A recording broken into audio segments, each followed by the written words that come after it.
નવીનતમ Apple MacBook air M3 પર ભારે ડિસ્કાઉન્ટ, કિંમત ઘટીને આશરે રૂ. 1,00,000 થઈ. ભારતને 2030 સુધીમાં 1,00,000 કંપની સેક્રેટરીની જરૂર પડશે.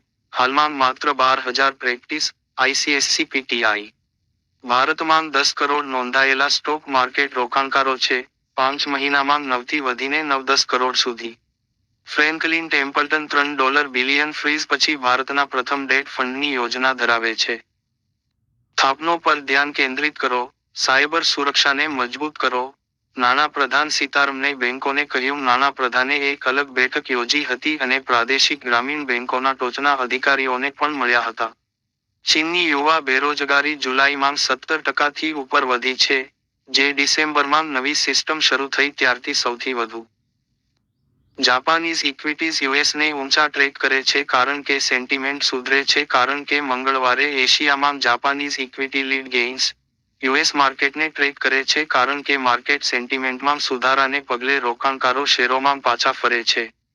ઓરોબિંદો ફાર્મા અપેક્ષા રાખે છે કે તેનું ચીન સ્થિત એકમ આગામી ક્વાર્ટરમાં ઉત્પાદન શરૂ કરશે, જ્યારે સંપૂર્ણ પાયે ઉત્પાદન આગામી નાણાકીય વર્ષમાં જ અપેક્ષિત છે. હાઈ-ટેક પાઇપ સ્કીપ દ્વારા રૂ. 600 કરોડ એકત્ર કરવાની યોજના ધરાવે છે. હાઈ-ટેક પાઇપ્સ લિમિટેડે રિન્યુએબલ એનર્જી સેક્ટરમાં મુખ્ય ગ્રાહકો પાસેથી ERW સ્ટીલ પાઇપોના સપ્લાય માટે કુલ રૂ.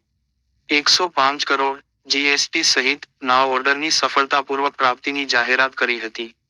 બજાજ ઓટોએ ઇન્ડેક્સેશન બેનિફિટ રિવર્સલને કારણે વિલંબિત કર માટે એકાઉન્ટિંગ જોગવાઈમાં રૂ. 211 કરોડનો વધારો કર્યો હતો. બરાબરી NK Apple MacBook air M3 NK માતા ઘાટી રેસવે રોગ